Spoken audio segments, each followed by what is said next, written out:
All right, good to see everybody. We really excited about having the 1985 football team back to recognize them out on the field. National championship team.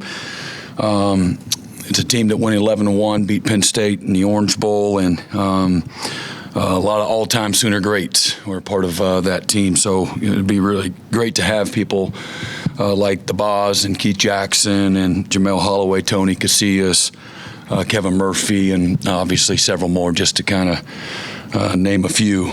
And really going to be cool to have them back in town. Again, one of the all-time great teams here, 40th anniversary this weekend. Got Kent State coming in, excited to get our guys back out on the field.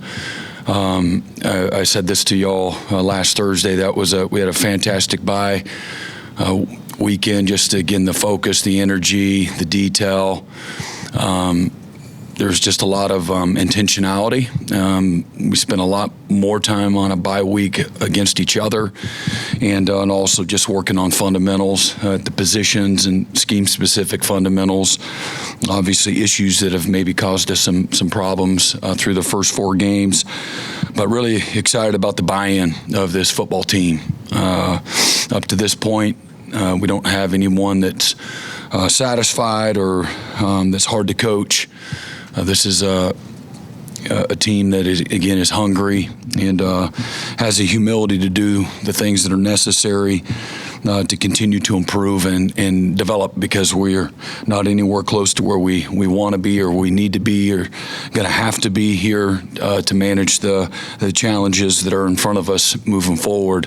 But excited about kind of closing that first chapter of the season and getting into the next, 5 games. And for us, this week and the bye week was about just how much can we improve. It's a race against the clock. We don't have unlimited reps or opportunities to develop and practice, go against each other, things of that nature. We don't have a day to waste. And like I said, I just have a great appreciation for the buy-in with both the coaches and the players. There was nothing casual about the bye week, a lot of strain, a lot of work. And for the most part, we got a good, healthy team, going into this week. And every week you learn more and more about your team. And so I don't take it for granted. Again, for me, man, yesterday was just about having an amazing, Monday practice, our best Monday practice of the year. And same thing about today, going into Tuesday practice. I don't want our players or coaches to get bored with the process and our structures and how we do things, at a really, really high level. And but as I said before, the bye week was great. Last week was great. Got a chance to go out and recruit in the state. Saw 3 different games. Saw a bunch of excellent football being played. And a lot of great football players as well. And it was just affirmation for me and something I've talked about since I took this job, that, within arm's reach, you can win a national championship team at Oklahoma. And, starting here within this state, the foundation of this locker room will be and needs to be, players from the state of Oklahoma and within arm's reach of this campus. So that was exciting, and then got a chance, like y'all, got a chance to watch a bunch of football. And certainly in our conference, there were 4 games that came down to the last drive of the game, and being a one-possession league, it was just affirmation, the smallest things always have the biggest consequences, and everything matters. Those plays in the first quarter are going to make a difference in the fourth quarter, and but situational football, the physicality, execution, things of that nature. Got a chance to watch a bunch of really good teams across the country, and again, whether it was Oregon and Penn State, again, a top 10 matchup that comes down to goes to overtime, comes down to the last, drive of the game, last play of the game to decide the game. But it was just affirmation for us, if we're willing to continue to put the work in, stay hungry, driven, ambitious, keep our head down, don't get distracted, that, man, we can play with anybody in the country, not a team that we can't beat. And I said this too, there's also not a team that's not capable of beating us if we don't show up and do, what winning requires. So really excited. Our team, like I said, is excited to attack this next phase of our season and the challenges that are in front of us. Really excited about seeing Mike Hawkins back out there, and we talked a lot about him on last Thursday, so I don't want to be real redundant, but he had a good bye week, had an excellent fall camp, and the team believes in him. And he's a guy that believes in himself. He's in a much different place than he was a year ago, just as far as his mental capacity as a true freshman. A lot of growth happens for all players going into year one to year two. He's put a lot of work in, as I've said. I love his level of consistency when it comes to his body of work. And then he's got great self-awareness too. A lot of guys, they have their head in the sand when it comes to self-awareness, and it stunts their growth. Mike's a guy that has great self-awareness, and to me has a growth mindset. And so excited to see some other guys. Hopefully they'll get back out there as well, and Eli and Javonnie Gibson. And just a little bit healthier team overall. We had some guys banged up on the offensive line that are a little healthier now as well, and you'll be able to see our Mason, right away, from the opening kick. So with that, I'll open it up for questions. We'll start with Jenny on the far right and go down the line. Brent, the quarterback position in this era of college football, with so many players being transient, it seems like that position is even more so. Guys get a taste of starting and they want to start no matter what. You were able to keep Michael here even when John transferred. What's the challenge of building depth and having multiple guys at that position that could be inserted and play if needed? Yeah, I think it goes without saying, the money that's involved, opportunity to pick up and go somewhere and be somebody's starter so you can recruit to that. That's a real challenge. And, it's a challenge for everybody, in the country. And so, hopefully guys are looking, you want to recruit young guys like Mike that understand, that's a position like every position, but particularly that position, it's a developmental position. And you go somewhere, you're attached to and attracted to all of it, the development piece, and growing and learning and discovering on the field, off the field, and again, being attached to a locker room at a place like Oklahoma and you're a quarterback, it's a big deal, So there's, hopefully you recruit guys that have a level of patience, but, the good thing is that because of the free agent model that we have, you can always, get better quickly at all positions, but that position as well. But we know that the best teams typically will have, at that position a little more continuity, would serve it, well for the long haul. Yeah, Brent, a lot of people are mentioning Ben as a potential head coach at some point. He's still a young guy. Modern age of college football, the things you're just talking about and other things. Yeah. Is it more difficult or is it easier for a young guy to become a first-time head coach? All the different things going on, but also you got a lot more support personnel doing things to supplement that. Yeah, I don't know if it's easier to be a head coach at a young age, if ADs are more willing to hire. I don't know what the test of time really says, that what the story is, but he'll certainly be somebody that has great opportunity in the future. And for me, I've always said, and I tell it to my my colleagues, just as they look at opportunities to grow and elevate in the profession, is when you have what you value, don't screw it up. And the only thing I would say, when you find somewhere that has the resources and the opportunity to win at the highest level year in and year out, there's a lot of fulfillment in that. Being successful, winning, being able to recruit great players, lack for nothing when it comes to resources. So you get to show up every day in a profession that's about winning and being successful, that you have a fighting chance in a profession that's really hard to be successful. And I would just, I've always said, man, wait till the job that comes up that you absolutely love, that's an easy, passionate sell for you. And that's just me, though. And I've always, when approached, I've given, that advice, when asked for, but everybody's a little bit different in the things that they desire. And some people just want to be a head coach no matter what. And that's cool too. Our building's full of guys that are going to be great future head coaches. But Ben will have a lot of opportunity. He's a winner. Everything that I've bragged on him in the past, he's got maturity beyond his years, and he's got a great toughness to him. He's got very relational, and he's passionate about winning. Mason?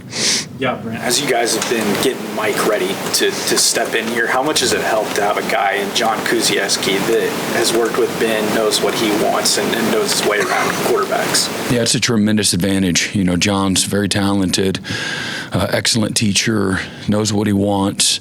Very similar to Ben in many ways, and then other ways they're just a little bit different. But tremendous mentor, teacher, coach, incredibly consistent in his approach to the game, and I love to hear the coaching and the development on play to play throughout rep after rep after rep during the course of practice. It's constant feedback, encouragement, affirmation, correction. They definitely know what they're doing. John is fantastic, understands certainly their system, and he knows how to get guys better. That's what I love, and but he's full of energy and really passionate about coaching quarterbacks. Brent, piggybacking off of that, just how helpful has John Mateer been with Mike? I know he talked about how special their relationship's been last night, and then Ben talked about how cool it's been watching them from afar, just sort of develop a relationship. When you have the right people, to me, it's invaluable. So John and his approach, that's very well received, and then Mike and his humility to learn from a guy that's within a couple of years of age, saying, hey man, I want to do some things like you do. There's a lot that you can teach me. And a lot of young guys are too cool for school and they don't want to admit that or accept that, but Mike's been a sponge, and John's got a great approach. He's not trying to teach anybody, but he certainly can and does. And then again, everybody's got to be themselves too. So, but you apply it where it's applicable, and but it's really cool to see that relationship. Mike's come a long way. Mike would be the first one to tell you that maybe a year ago, he was very insulated when it comes to learning from people around him. And but just several months later, things have completely changed too. And I do think that the people, in the room matter, as well. Yeah, Brent, kind of a broad question for you. You mentioned watching games this past weekend, and we've talked a lot about the SEC being a one-possession league. Mm-hmm. Do you feel like there's maybe more parity across the sport right now because of things like the transfer portal and NIL? Do you feel like it's more of a level playing field? Yeah, absolutely. I mean, it's just, you'd have to, be blind not to see that. And I think it's exciting. I love it. I love college football. I love college athletics. Just the innocence of it. I think there's more of an innocence to it now, as well. And I'm not at an underdog school, but I like underdogs, and I like everybody to have a chance. And but I love what you saw again, another week of it, and it'll be complete and total chaos by the end of the year, I'm sure. Does that make your job as a head coach, I guess, more difficult when it's every single week? I don't know. If it's difficult for me, then it's difficult for them, and it's difficult for them. So that's how I look at it. Nobody wants to hear my pity party, and I don't have one.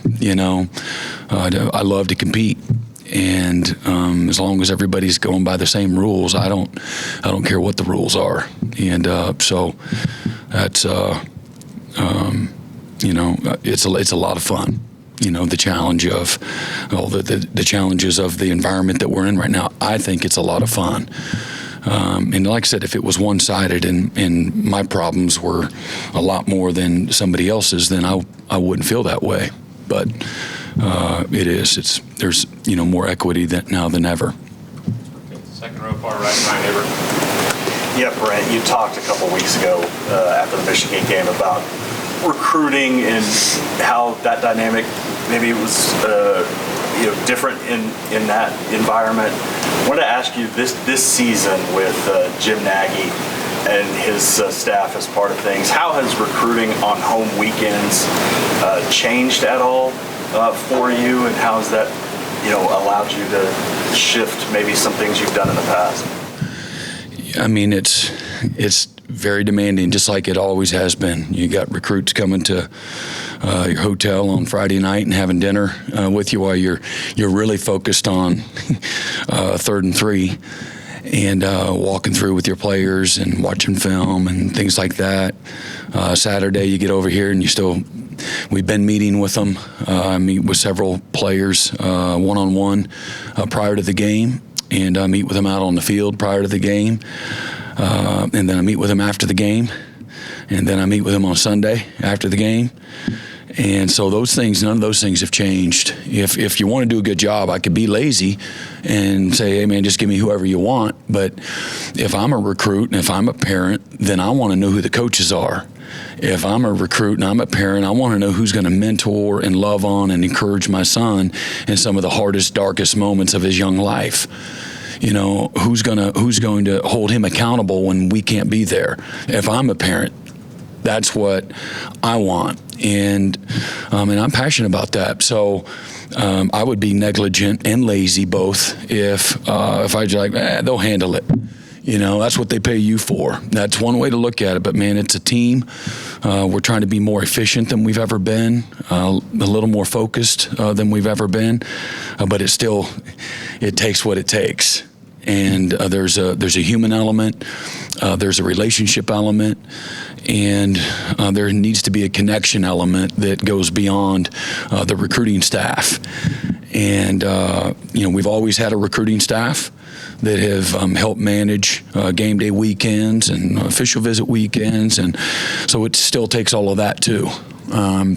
What you do have is you have more people that have evaluated, and again there's some efficiency things, and then there is a piece of contract negotiations and the money and the budget and all that that's you didn't have to deal with that. Well, I did. The first 3 years I did have to deal with that myself and Curtis Lofton, and and that's a lot. That's a lot because nobody wants to talk about money, and because whatever number you give, it's never good enough. And I don't mean that. I just mean it's like, you know what I mean? Whether you're dealing with your players or you're dealing with families, and it's really been. I've learned a lot about people, and a lot of it's been just affirmation. Man, they're about the right stuff, and the money should matter. Money should matter, but there's so much more than just that. And, I've been fortunate enough to deal with so many people, and many of our current players in our locker room now that are supported with amazing families that have big picture, long-term value, the things that are most important to them align with things that are important to us as a program as we, develop these young men and take the baton from these families and try to, do a great job over-deliver when it comes to, education and mentorship and developing lifelong relationships and winning and developing, as players too. So I know that was a little bit long-winded, but I think it's very appropriate when it comes to making sure we have the right lens on the new environment. Our coaches are they're with recruits to past midnight on a Saturday night after a big win, and they're back with them either in church or at breakfast early in the morning, and sending them off, walking them to their car, before they go, fly home or drive home and things of that nature. So it's as demanding as it's ever been. Our staff is relentless and passionate about recruiting, and we've got a tremendous team that I think brings credibility. Our scouting department and our front office, I think they've got tremendous credibility. One more layer of that to be attached to at the University of Oklahoma. They've enhanced our brand. Tom, do you have one? Tom, Green. Yeah, Brent, Ben was up here talking about how exciting it's been watching Javonnie really this last month of his rehab process. But from your perspective, what's it been like seeing him work his way back from that injury after 5 months? And what do you feel like he can bring to that receiving corps? Yeah, just has a great maturity and toughness about him. He's been super consistent when it comes to the rehab, and that can be there are a lot of emotional challenges that a lot of young people go through, and I'm sure he'd be the first one to admit. I don't want to speak for him, because I'm always trying to be on the positive side of it with him, and he's been fantastic. He's received that well. I haven't seen anything other than that, but I'm sure if you gave him true serum, he'd say, "Man, I had some tough days and tough moments along the way," and where he couldn't see, this week or last week, where he is, where it gets pretty cloudy. And I know Kendall Dolby, he went through a very similar injury and just a lot of, tough moments. And he's still working his way back and doing great. But I've been really proud of Javonnie, just again for his consistency. He's attacked the rehab, over the last several months, and he hadn't flinched. He's just refused to flinch. He stayed right on schedule, and probably, if the doctors were to tell you, he's slightly ahead of the schedule. He hasn't had any setbacks along the way, and it's just been fun to watch him get back out there with the guys and watch his teammates really just encourage him and pull for him and celebrate some of the successes he's had the last few weeks, just being back out there. That's a very innocent space that I just have a great, appreciation for. Third row, please. So if I'm doing my math right, you were 15 when Oklahoma won that national championship. Is that right? Yeah. Yeah. So you're in Kansas. So you're in this part of the country. Mm-hmm. You're watching the Sooners, and you're playing linebacker freshman high school, I think. What is that kid? I mean, those were good old days, weren't they? Man, I had no problems. Right. But what is if you can go back? What is that kid? Being a linebacker, being in high school, being young and impressionable, what did that kid think of Brian Bosworth? Well, I didn't know as much about him then, but my first college game was Oklahoma-Nebraska in Lincoln. And just a couple of years later, and I got to sit right behind Gary Gibbs was warming the linebackers up here, and that was our seats. And I'm like, that dude's a badass. I want to be like him. I didn't know everything about him. And then the Land of Boz came out, and so he had the poster and the book, and then I changed to 44. And I've told Brian the same story, but that was my first impression. And then somewhere along the way, I fell in love with Kansas State, and then I got to hate Nebraska because they just beat Kansas State's brains in for decades. But when I had the opportunity a few years, later, to come work at the University of Oklahoma, it was out of respect. As sad and hard as that was to leave home, I really wanted to learn and grow. And Coach Stoops was coming, and he was a very close mentor of mine. Our relationship started my junior year in high school with Coach Stoops, and I knew I wasn't ready to be a defensive coordinator yet. I just wanted to learn, and I wanted to go to Oklahoma. I was like, man, I want to come to a University of Oklahoma, because I thought, I can coach, and surely anybody can coach at Oklahoma. And that's what I thought, because of all the great players and the resources, and that was my, young, immature self and line of thinking. But yeah, I've always had great respect. I was very attracted to, the aura of Brian Bosworth and just how passionate he was about being a great player. And he's one of the best, to ever do it. And despite all the, the other stuff, man, he took advantage, and created NIL when there wasn't NIL, and branded himself and all of those cool things, and has had a really long career in, being very successful, because he's one of the most smartest people I've ever been around. But I love his leadership style when he speaks to our guys. Everything is so easy for him. It's always just been affirmation how much he knows about the game and people and the psyche. He's as good as that, at that as anything. And through the years of just, I'm not best friends with him, but I feel like he's a friend and somebody that I trust and somebody I look up to. But it's funny how some of those relationships kind of start from afar, as you point well taken. And I was just, I wasn't shaving yet, wasn't driving yet, and I'm falling in love with, the idea of being that guy someday. So really cool. He inspired a lot of people, and certainly that team. And now that I've, spent 18 years at the University of Oklahoma, my family has, our life has been enriched through so many relationships and people, and also, from a career standpoint, man, I spent a long time at a program that, again, stands out in front in college football history.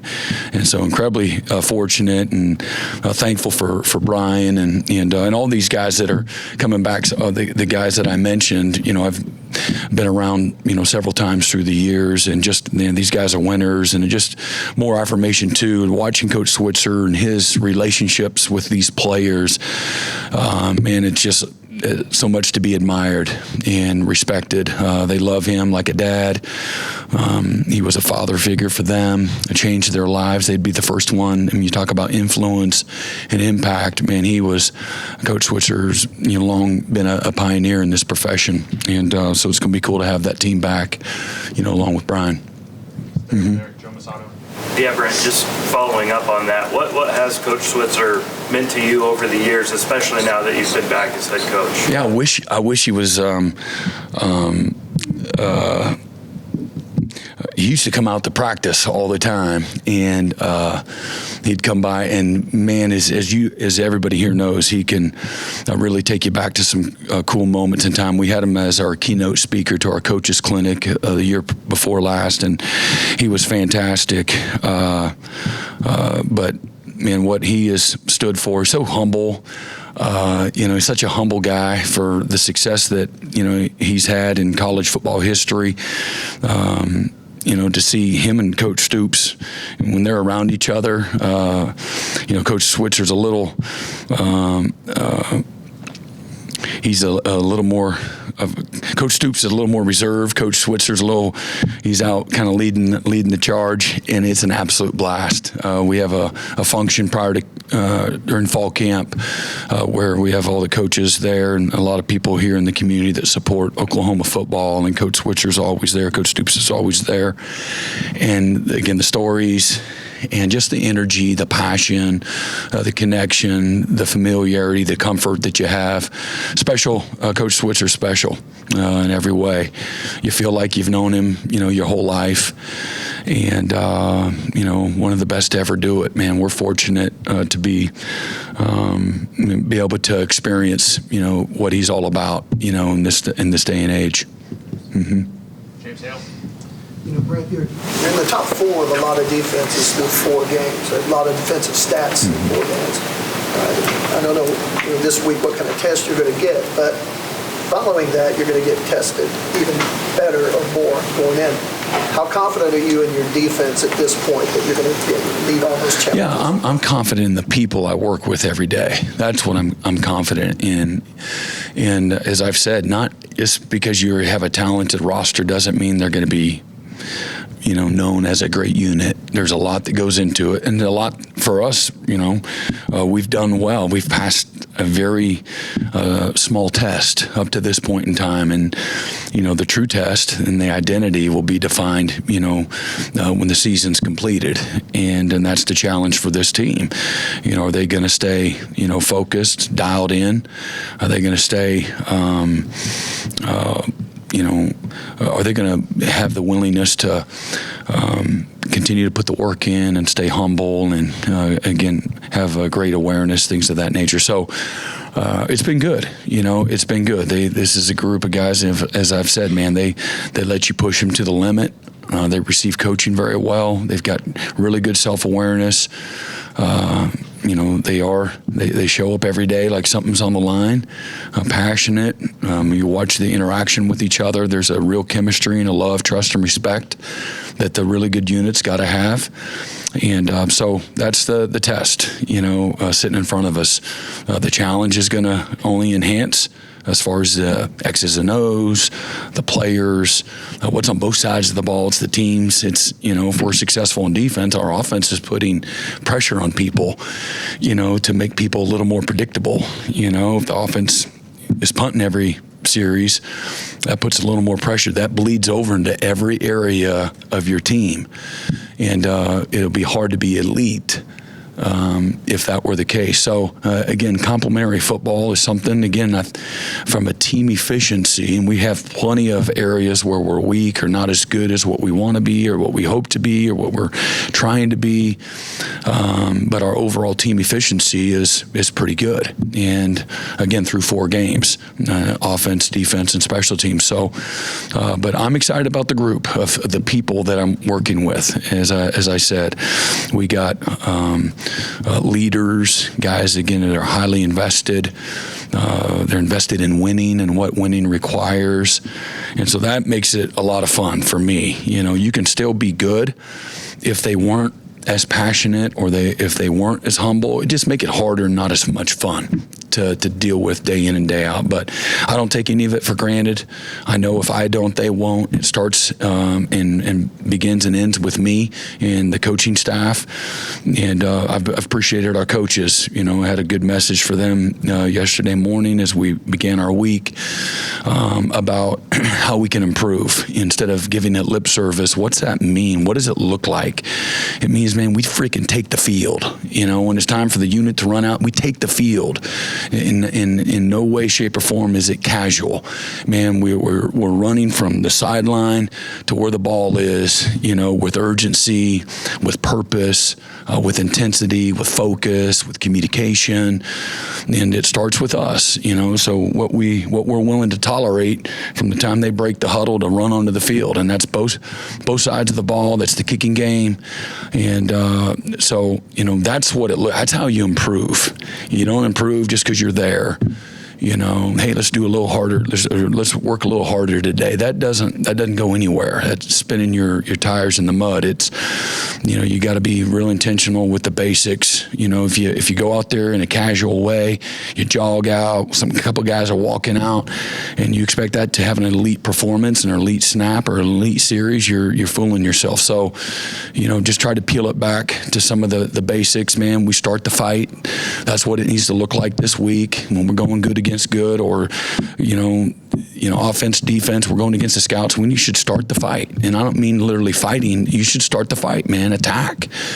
And so just try to paint the right type of perspective, and the coaches need to have passion in those moments, intensity and details in those moments. And if coaches have 2 hands on the wheel, the players will. Coaches got 1 hand on the wheel and think it's all about them, and they don't need anybody to lead them, then we're asking for it. So to answer your question, again, another long-winded response, but man, there's a lot of layers to it, and it's easier said than done. And so we've been tried to be very, very. I thought we came out and had a really good practice. The scouts, they got to fight back. They got to show up with an idea of I'm going to get better, and I'm going to blister this dude I'm lining up against every day, and we'll make him do the play again. And you should take pride in that. Next thing you know, you're not down on the scout team anymore. That's how it works. You want to be a lifelonger? Go in here, go through the motions and brother-in-law, and let me get after you for going through the motions, and you're going to be down here for your whole career. And so that's the challenge to that group of guys too. If we're going to grow and improve and develop, man, we've got to continue to get those guys better too. And it needs to be a literal, and again, everybody needs to take the fight to one another. Time for a couple more. Second row, Davis. Yeah, Brent. We talked with Grayson last week about his journey getting here. What was that process like, bringing Grayson in, and how have you seen him progress into the punter he is now? Okay, great. Grayson Miller. Grayson Miller. I'm sorry. Yeah, he's. I'm only laughing because I would never have guessed, and because he'll be the first to tell you that in fall camp when we were competing, he was inconsistent, and he'd have a couple that he just bombed, and he'd have a couple that it looked like me punting, and not a pretty sight, and we would literally kind of joke with him about that, and Coach Deacon's coaching him and correcting him, and about this drop and timing and keeping his head down and things like that, and his footwork. But he was incredibly inconsistent, and so when it happened with Jacob Ulrich, where he had a hamstring strain, I was just another opportunity just to kind of laugh. I'm like, you got to be kidding me. Is this happening again? We had the appendicitis, prior to the Auburn game last year, and then we had another appendicitis this fall, and right on time. And then he's been so good, and I hate saying it. I don't like bragging on guys because I'm afraid what's going to happen. But his spirit has been. You got that smile. You guys saw a smile. That's like he's from the beginning to the end of the kick. That's what he's had, that smile, and he's been fantastic. He's helped us, control field position in a couple of really tight games against good people where the field position we really needed that, and he has over delivered in every way. So really proud of him. Thankful for him, thankful for injury. Should I be thankful for injury? I'm not thankful for injury. But he was ready for his opportunity, and that was been my message to the team is he got beat out soundly, but he refused to quit. He refused to let that define him, and he continued to keep his head down and work. And when he had his opportunity, man, he showed up and just crushed it and has crushed it. So great lesson for guys to stay engaged, continue to believe in yourself, even when it's easy for doubt to creep in, and be ready, man. The team's counting on you to be ready. If you're traveling to that hotel, if you're getting on that bus, if you're out on that field in those pads, the team is counting on you. And so be ready. Be a great teammate, man. Your butt's ready to go emotionally and physically. So he's been great. First row, Jesse. Brent, to go back to the defense a little bit, I know that the takeaways haven't been there through the first 4 weeks, but you guys have been good in a lot of other areas, third downs, sacks. When you're good in these other areas, does it give you more margin of error where you're not as reliant on those takeaways? So far it has, and but I don't believe that's gonna I don't call it luck's not the right word, but the stove is hot, and we need to. And again, we're going to continue to emphasize turnovers. Started yesterday's team meeting with a turnover presentation. Coach Valai did a great job teaching the offense what the defense is being taught. A lot of great video examples, both in college and the NFL, what it looks like and how we teach it, what our drills look like. And we start practice every day with a really cool turnover circuit that it'll pay dividends. We got to do a better job of being more purposeful in practice. All those good on good reps, and I don't want to be that team that's over there trying to rip at the ball and nobody's tackling the ball carrier either. That's bad football. And but at the same time, man, we need to create turnovers. Notre Dame was plus 18 last year, played in the national championship. Ohio State was plus 3, and around 50th, 60th in the country on the turnover margin. We opened up the team meeting with the playoff teams and what the explosive play count was for them, where they ranked in college football. Because we talk a lot about turnovers, explosive plays, and tackling. Nothing impacts a game, like those three particular areas, and you can really quantify those things. And day to day and week to week and things of that nature. But out of the playoff teams, there was a mixed bag, when it comes to the turnover margin. I'm not trying to justify not being ranked high, not creating any turnovers, yet being the worst in college football. I'm not trying to justify that at all. But I also wanted the guys to know, man, we got some work to do. You want to be one of those teams. You can't be last in the country. I didn't read one last ranking out of the teams that were in the playoffs, but there was a mixed bag. People in the 50, 60, even 70 range. But the national champions were, I think Notre Dame was around 70-something in creating explosive plays on offense, so not great, but they were excellent when it come to, getting the ball back. And I think they might have been number one in the country at plus 18. And so we got to quit giving the ball back. 6 turnovers, on offense. Got to quit giving it back on offense. And we got to go get it, on defense. And so, hopefully we can get that turned around sooner rather than later. Mm-hmm. Last one, Myron. Yeah, you talk about Javonnie Gibson. He's got some rust, I'm sure, like to work through. What can he bring your receiving core that maybe is something you don't have? I don't think that's fair to compare it, Myron, to what we don't have, because I love our group of receivers, but I do think it's a big body guy that is what I saw him in live work over several weeks, even months during the winter time, is a guy that can make a lot of competitive plays in really tight coverage. He's got a tremendous catch rate. He's very strong hands.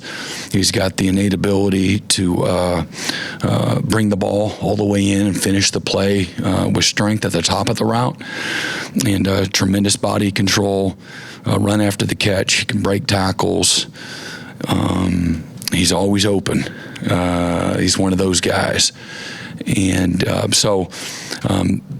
to have another one of another playmaker added to the group of guys, I think we're one of maybe 3 teams in college football that have 4 receivers, maybe they're averaging over 50 yards a game, something like that. That's pretty good, to be able to add another guy that gets you really excited to add into that group and to find a spot where he can get in there and contribute to the team's success. But again, this week, hopefully, again, he makes it all the way. I don't take anything for granted, but this will be, an opportunity for him to catch up quickly, with everybody else. And but again, I'm just really proud of him for staying on schedule and all the work that he's put in. He's had to go through a lot and a lot of things to overcome.